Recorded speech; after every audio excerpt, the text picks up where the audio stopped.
Hello, everyone, and welcome to the Maine Take. My name is Dana Connors, and I am pleased to be your host for this weekly program brought to you by the Maine State Chamber of Commerce. Each week at this very time, we explore some of the issues, ideas, as well as the people making news in our state. And that is certainly the case for this week's program as we take a look at the tourism season for 2021. But before we explore that, let's take a moment and reflect on what the real meaning of yesterday was. It was indeed Memorial Day.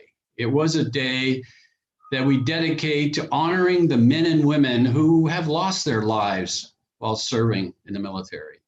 A day of reflection, of remembering, of emotions, of appreciation. And that is the true meaning of Memorial Day this year and every year.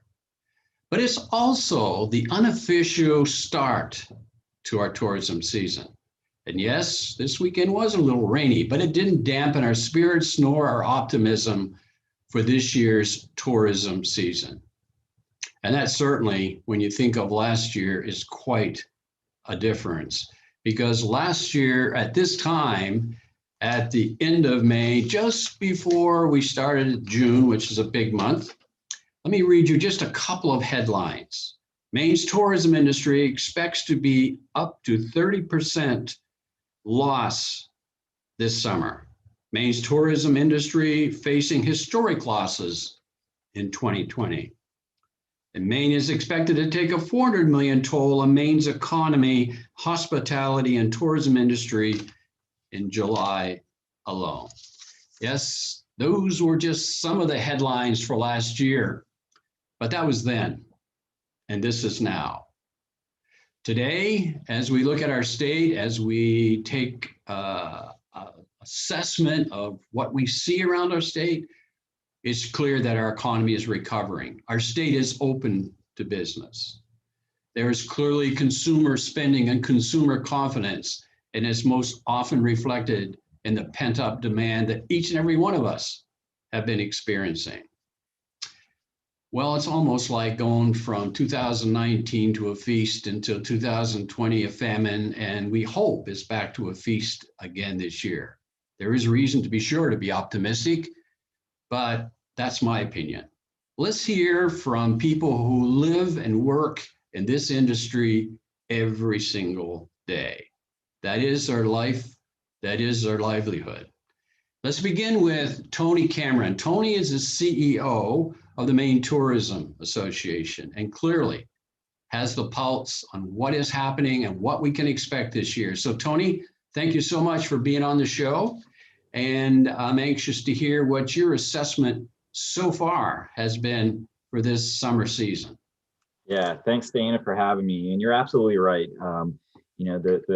The real meaning behind Memorial Weekend. And so I'm glad that you brought that up and made that statement. We're obviously able to have the kickoff, the unofficial kickoff this summer every year because of the sacrifices that so many of our men and women gave to our country. So, that allows us to move forward. But yeah, this is a 180 from where we were last year.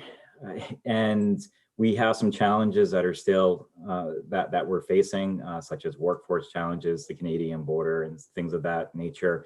But I'd much rather be talking about those types of challenges than where we were last year when we were talking about just, so many unknowns, talking about protocols, travel restrictions, how to handle quarantining, testing, all those types of things. And now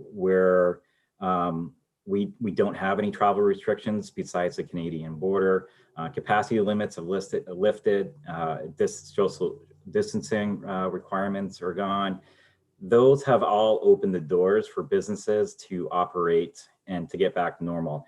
And I look back at March 5th of this year, which was really, to me, the turning point to get things back on track or to get things started to be back on track. And that date was when Governor Mills announced the travel restrictions timeline, or as far as the loosening of the travel restrictions, and when states could come. And that was a turning point when people were able to start planning, businesses were able to start planning, and it's been game on ever since. Yeah. Yeah. Are you finding that this pent up demand, which we so vividly see, as a matter of fact, in watching the news last evening, the number of vehicles that were returning home, the weather wasn't great, but they still came. And the backups that went to Kennebunk was pretty remarkable. It reminds you of the days, even 2019 and before. Are you finding that incidence of experience, the reservations, the activity is pretty statewide, or is it more in pockets? No, it's pretty statewide, and that's a good thing. Last year, we saw some highlights, if you can really call anything a highlight from last year, but there were some highlights where a lot of the outdoor recreation, camping, cottages, a lot of inland destinations actually did okay because they're rural, very remote. And this year, we're seeing trends back to the coast, back to the cities. We know that urban destinations are back on people's to-do list because they're now safe. People feel safe to do so. The attractions, and so those are some of the things that are changing, and it's good. I mean, nobody wants to sit in traffic, but I'll take the traffic over not having anything.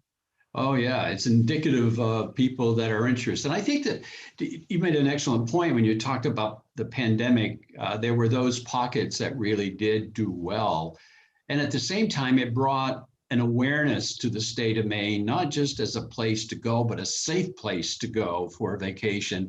And I'll bet we're seeing some of the impact of that attitude as well, wouldn't you say? Yeah, we absolutely are. I mean, that's one of the main reasons why people want to come to Maine is because it is a safe destination. And I mean, before pre-pandemic, you could relate that Maine was a safe destination crime-wise. I mean, we're relatively low crime rates, and now throw in the fact that we were able to keep the COVID levels relatively low. And again, have that reputation of being a safe destination. And so that has absolutely helped market the state of Maine and get people to come. And having other places closed or the international markets being a little bit more restrictive has definitely given us an opportunity to get some market share that we may not have gotten if those markets were open. Yeah. I said at the outset, it begins our summer season, our tourism season. And while we live with that perspective, it's Memorial Day to Labor Day, the truth of the matter is in Maine, we also recognize that those shoulder months before Memorial Day, and particularly the months of the fall, has been a real mecca for Maine too, hasn't it? Because of the fall foliage, the warmer weather that can be there and so forth. That's absolutely the truth. I mean, Maine is an outdoor paradise, 4 seasons year round. And I think that the shoulder seasons have definitely started to expand, definitely over the last 10 to 15 years. And there's been a lot of factors that have gone into that. But, when I look at this overall year, we actually didn't start off very well. And so that certainly will have an effect on the overall tourism year for 2021. We didn't have a lot of snow. The restrictions were still in place. Our snowmobile season was incredibly short because of lack of snow, and the ski industries were definitely suffered because of the restrictions that were in place. And so we didn't get off to a good start, and that's certainly going to have an overall impact for the year.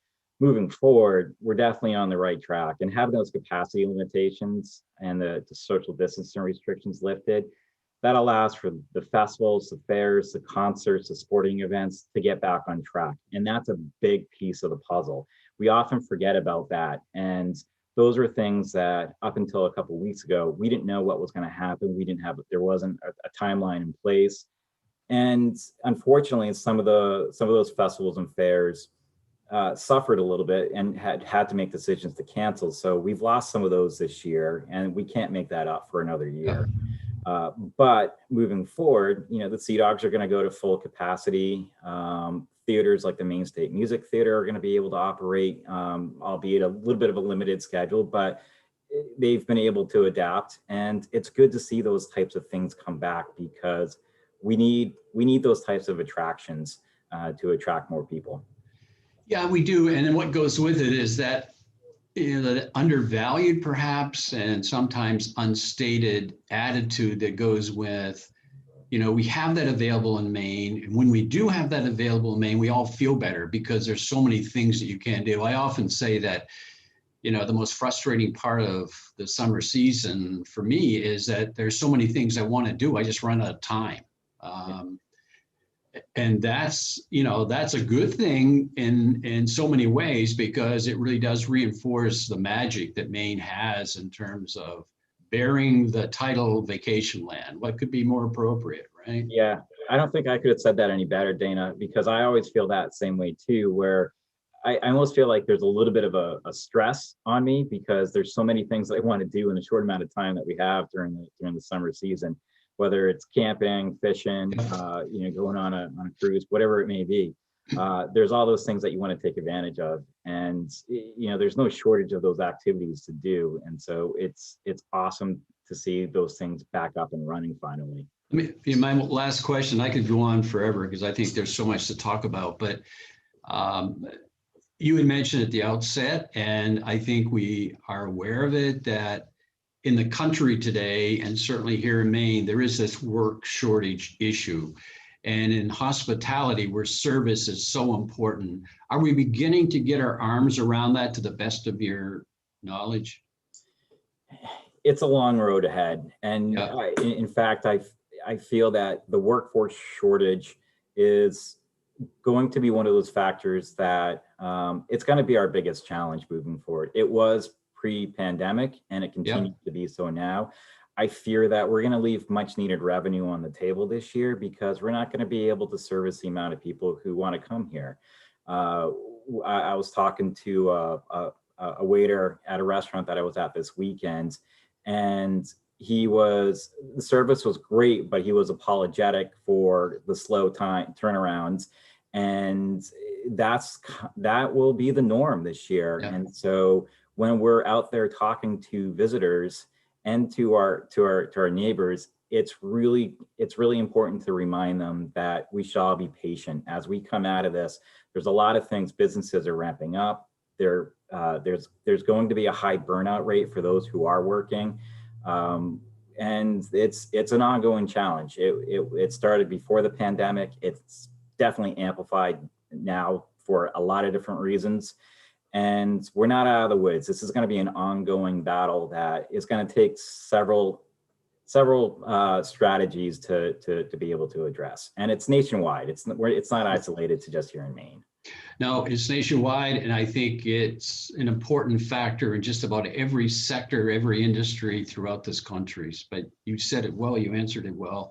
And above all else, you've got an extremely important position in our state's economy, and you do it very well. We're very fortunate that you do what you do, and you do it so well. So thanks, Tony.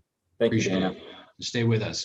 You bet. Our next segment, we're going to have 3 executive directors, if you will. 2 are in along our coast. One is in Bar Harbor. That's Alf Anderson. One is in Old Orchard Beach, which is Kim Howard. And the third is in the Greater Bangor. It's actually a part of the Greater Bangor Convention and Visitors Bureau, but she also helps to establish the effort in the Maine Highlands region, which is Penobscot and Piscataquis, and all the way from Mount Catardhan to Moosehead. So a very important part, a rural part of our state.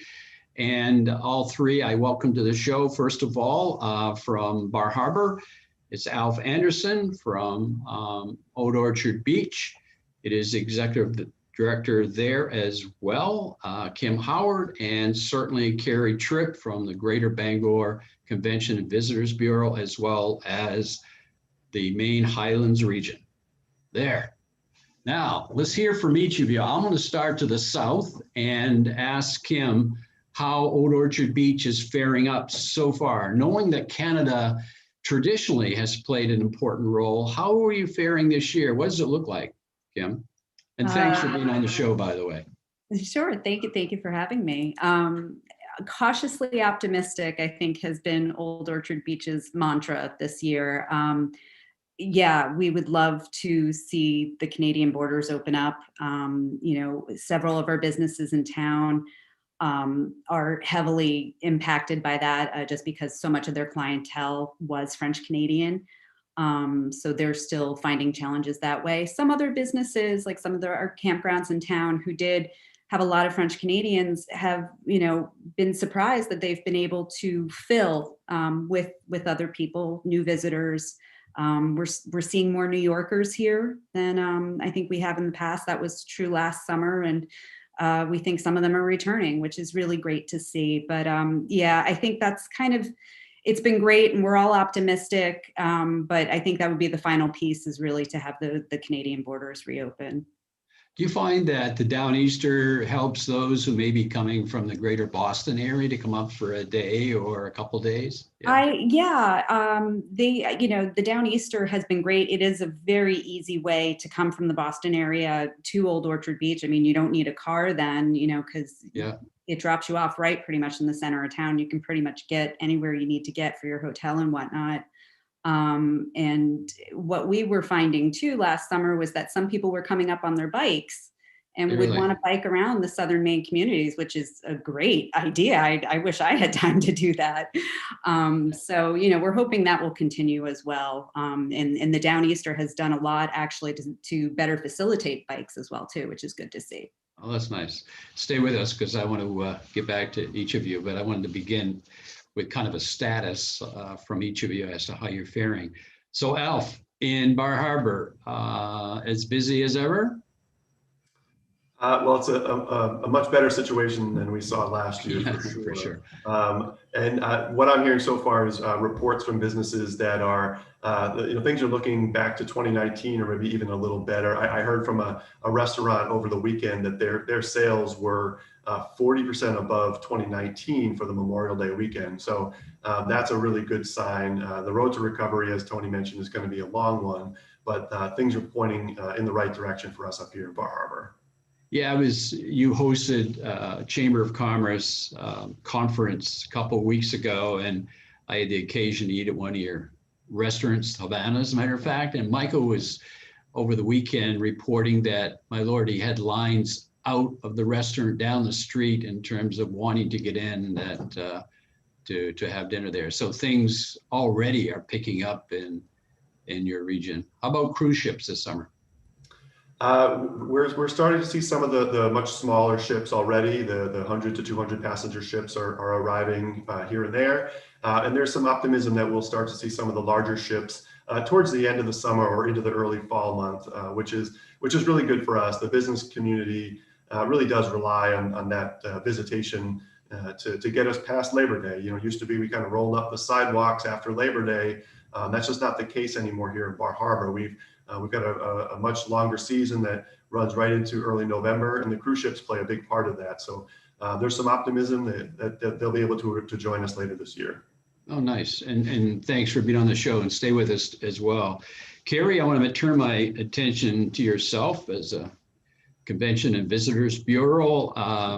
I suspect that the Cross Center, as well as a waterfront park, is getting back into business. And I want to start there and whatever else you have to say about the greater Bangor region. But also I want to shift the attention as well to the Highlands region, because there you have a rural part, you have the Moosehead, Mount Catardin, and a lot of effort. I'm anxious to find out how we're faring in that central rural part of our state as well. But let's begin with the greater Bangor region.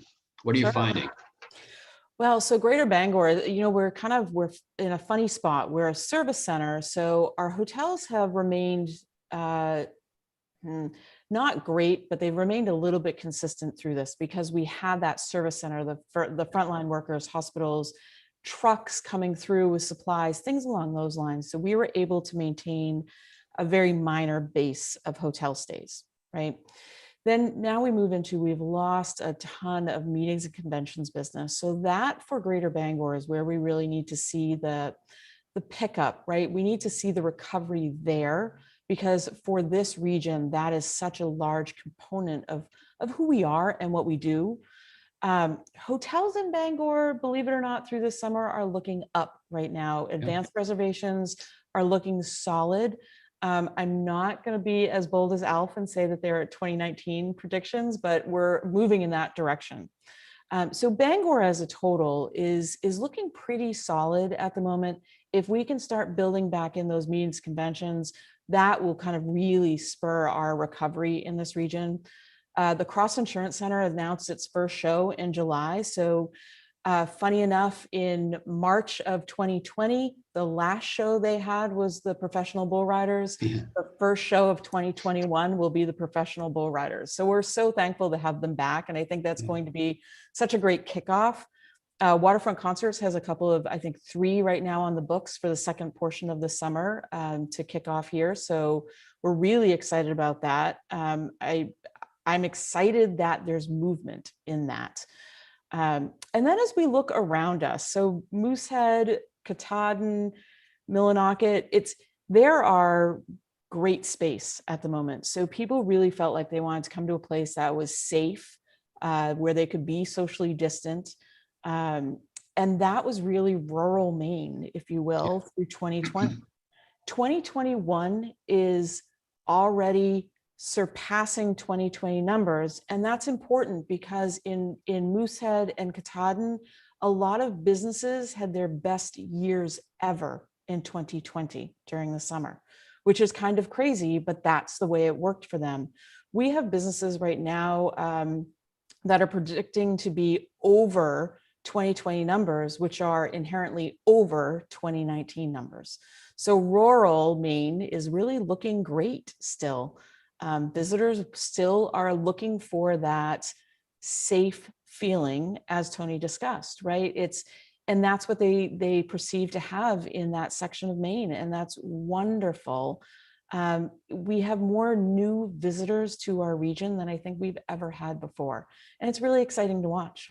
Oh, it is. No, it's you all bring good news and encouragement and optimism, and with the tourism economy being such an important part of our success as a state, it's uplifting to hear actually all 4 of you speak in terms of very positive. You're all cautious, but that is to everyone's benefit. But clearly the news is encouraging. It sounds very promising, and it is very important to our state's success. So I want to thank all 3 of you beyond, but do any of you have any parting comments in terms of either an expectation or comment that each of you may want to make before we close out this segment? Because time goes so fast, and all 3 of you are such exceptionally good at what you do. I'd love to hear any comments that may help close out this segment. So Kim, how about you? I just that Old Orchard is ready and open, and you know, it was just great. We were able to hold a Memorial Day parade yesterday, and it was a great feeling and vibe that was all through our town, to see people, to have it in person, and we had a lovely memorial service afterwards, and it all felt right, if you will. So I think that gave us a good indication of summer feeling right, I think, this year. Oh, yeah. Alf? Yeah, I would second that. I think there's a lot of optimism out there. And I think the message coming from up here in Bar Harbor and Acadia National Park is, you know, we're happy to have folks come out to visit. We're ready to serve. We are going to ask people to be kind and patient, because we're seeing those workforce challenges as much as anybody in the state. But people will have the same great experience they always have when they come to Bar Harbor and Acadia. And it's going to be a good summer. We're looking forward to it. Good. And Kerrie? You know, I'm going to echo Alf, right? We're going to go right down the line here. Workforce is the thing that is so important in front of us right now. And be patient, be kind, be thoughtful for others who are still wearing their masks. Some people are very comfortable without their masks, vaccinated even, right? Some people just want to continue to wear their masks. I hope everyone is super kind and thoughtful of that.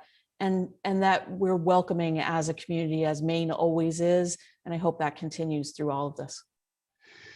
And everything that each and all four of you have said is the very reason that Maine is a sought after place, because it all begins with attitude, energy, and enthusiasm. You all show it. You all are incredibly good stewards at what you do and welcoming in the way people are received. That won't change, as you said. Worker shortage will be an issue. You've all noted that, and we will work with that. But most of all, it's a question of being patient. But you've got a lot to enjoy here in Maine, and we hope everyone does. So I thank all three of you for being on. I wish I had more time because there's so much we could share, but I think you've hit the issues and you've done so very well. So thanks to all three of you. I appreciate it. Now, following suit, how about Peter? Peter Van Allen's with us again today. We missed you last week, Peter. We understand you were on business, but welcome back. Guys too. Well, this is actually the topic I wanted to talk about. Is it actually dovetails now with the conversation with Kerrie and Alf and Tony and Kim, and just, it dovetails nicely. And one of the bigger stories for us in the past week has been plans by the Children's Museum and Theater of Greater Portland, or of Maine, I should say, to open. It is set an opening date of June 24th. And it's a big deal because this has been a 4-year process of moving to Thompson's Point. The Children's Museum had been based down in downtown Portland. The director at the time, Suzanne Olson, 4 years ago, got the ball rolling, bought some property on Thompson's Point, and said, this is a chance for us to have a bigger museum and attract more people. And they raised $15 million. Things got a little challenging during the pandemic, but they were able to kind of come through with some big donors. And it was really a team effort. They said they had more than 500 donors, and some of the names we hear a lot, like the Lunder Foundation, and Maddie Corson was very involved in the fundraising, and Dorothy Susie Osher. These are all names that helped out, but they had donors large and small. They had Poland Spring as one of their leading corporate donor. So they're able to raise $15 million. The museum will be 30,000 square feet with a lot of interactive exhibits, as well as for kids and a theater. So it's opening June 24th on Thompson's Point. And I should say too that, it's a very visible site when you drive by it on 295. If you're on the way to the Jetport or Main Mall, I mean, it's right there off to the side. It's a beautiful building, and I think it is going to be, a pretty big attraction. They're expecting 200,000 people the first year, and which is about double what they have been getting downtown. Oh, geez, thanks, Peter. I did see a news story over the weekend on television that spoke to it. And you're right, what a beautiful facility, and what a magnificent service that'll provide for our young people. We are so fortunate. And again, as you appropriately pointed out, it is both a blessing as well as a tremendous attraction for people that come to our state. It gives them another opportunity to get to know us a little better.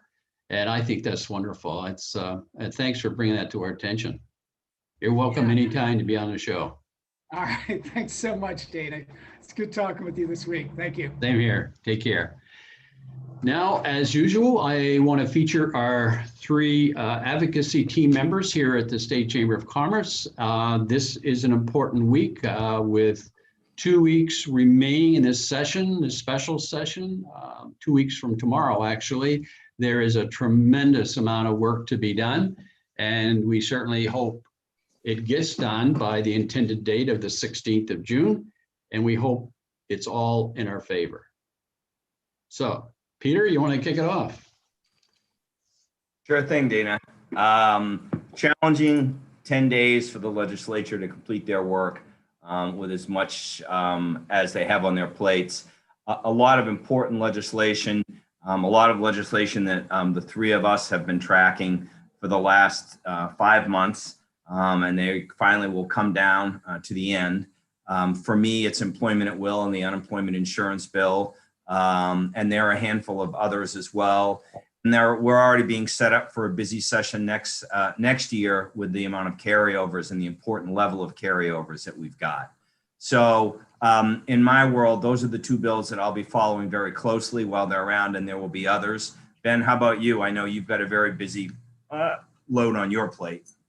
Yeah, thanks, Peter. As we gear up for the next couple of weeks, which you said are extremely busy, there's some fairly significant issues we're going to be following over at the State House, from the packaging bill or extended producer responsibility that some people talk about, how we deal with streaming services, taxing them in LD 920. It's a couple bills dealing with emissions that impact some of our industrial users here in the state of Maine.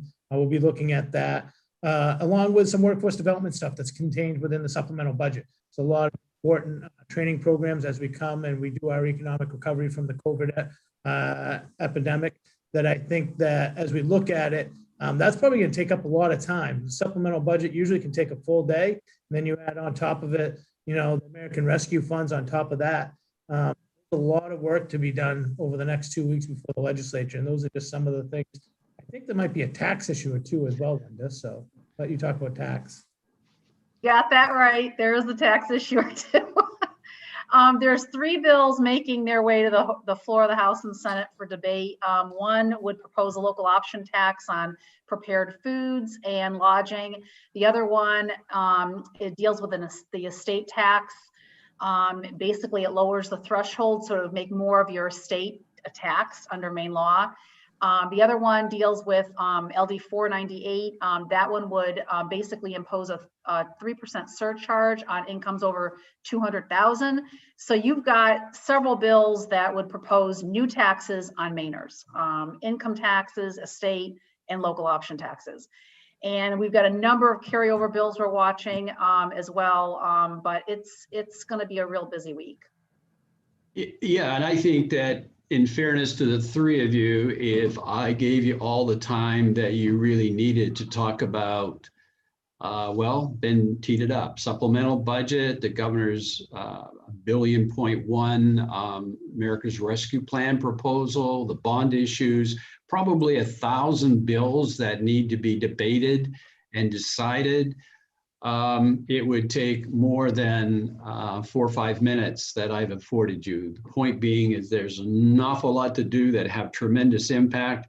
And while I may wish they'd all come out the way that we want, only time can tell. We'll do our very best. So if any of you out there that have questions or want to get involved, please reach out to us. These next 2 weeks are going to be very critical in terms of the outcome.